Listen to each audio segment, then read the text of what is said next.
Hello everyone. Today we are going to talk on the experiment of weighted wall column. The aim of the experiment is to calculate the mass transfer coefficient. If the mass transfer coefficient is very high, then you get the rate of mass transfer high. So it's important is that how to calculate the mass transfer coefficient for the weighted wall column experiment.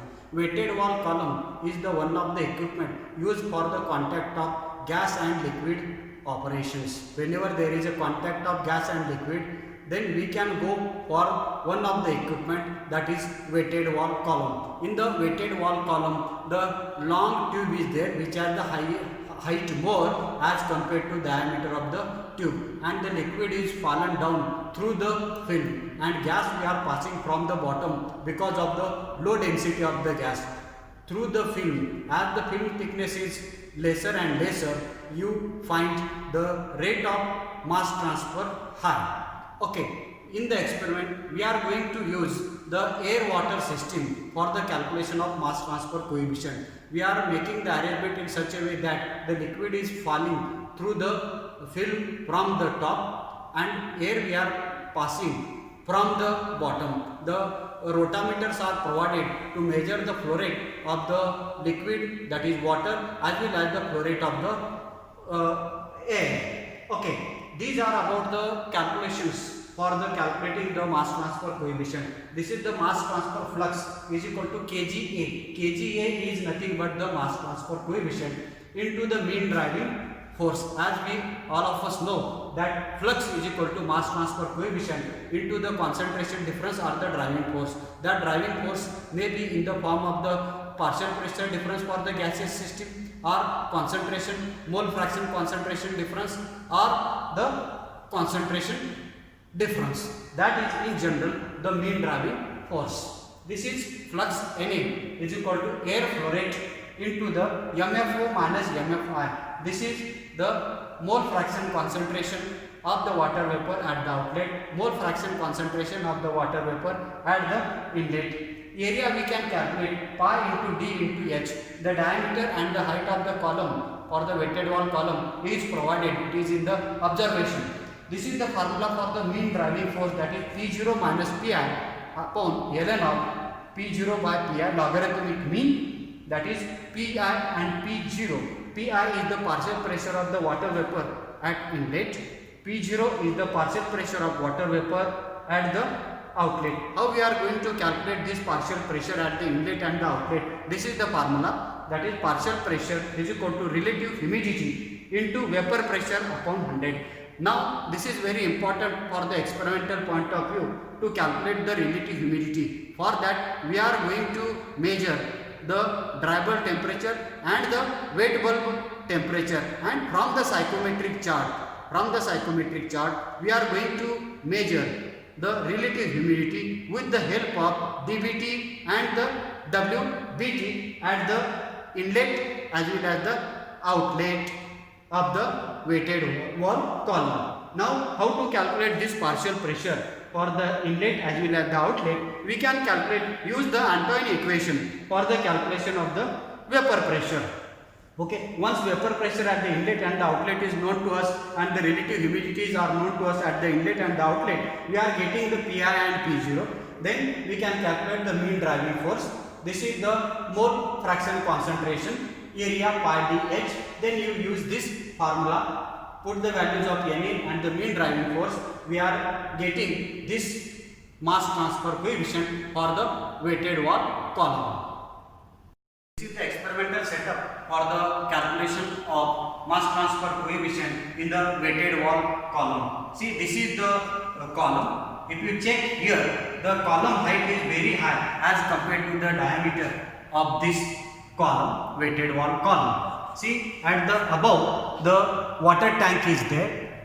The tank is filled with the water. We are making such arrangement that because of the gravity, water is going to fallen over this square box.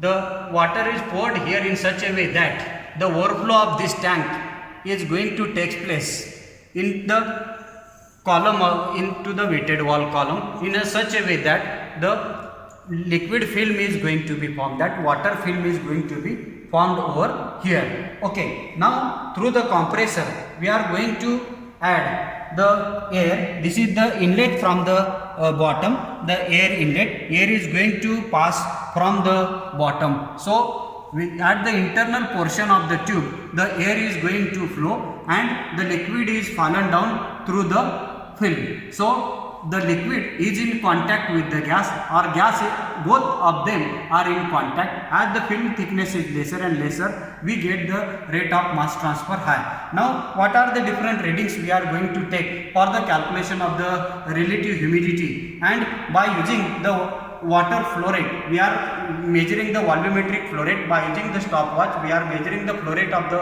water and we are calculating the volumetric flow rate. This is the rotameter for the measurement of the air which is the passing from the bottom. Okay, now once we start the experiment, we are having the 4 temperature readings. See, this is the wettable temperature and the dry bulb temperature for the outlet of the air, and this is the dry bulb temperature and the wettable temperature at the inlet. Okay, these temperatures are useful for measuring the relative humidity by using the psychrometric chart. This is the digital temperature indicator which gives us the reading of T1, T2, T3, T4. T1 is the wettable temperature at the outlet air, T2 is the dry bulb temperature at the outlet air, T3 is the dry bulb temperature at the inlet air, and T4 is again the wettable temperature of the inlet air. This temperature indicator gives to us the 4 temperatures. Okay, T1, T2 we are getting the relative humidity at the outlet air, T3 and T4 we are getting the relative humidity at the inlet air. Once you know the relative humidity, then our job is simple. Okay, we can calculate the value of the you can say as a partial pressure at the inlet as well as the partial pressure at the outlet. Okay, and we are getting the mass transfer coefficient. We are also calculating the mass flow rate, that is MFI and MFO, volumetric flow rate at the inlet. That is with respect to MFI and MFO, this is nothing but the driving force. Once you know the driving force, then we are able to calculate the value of the mass transfer coefficient, that is from the Na. Na is equal to kGa into the mean driving force. Once you know Na and the mean driving force, we are able to calculate the mass transfer coefficient. The mass transfer coefficient is termed as a kGa. Where is the application of this? Okay, in industry we have the wide application. Whenever the fumes of the particular vapors are there, or the HCl, that recovery of that particular gas is going to take place. The particular gas is going to be recovered by using the liquid solvent. The gas is going to be absorbed along with the solvent. We can take an example, that is the gas liquid contact type operation. Liquid we are entering from the top and gas we are entering from the bottom, right? As an example, that absorption, right? The A and B is there. The solubility of the one of the component is going to take place into the liquid. So this is how the solid is going to be transferred into the liquid solvent. Okay, this is all about the weighted wall column and for the calculation of the mass transfer coefficient.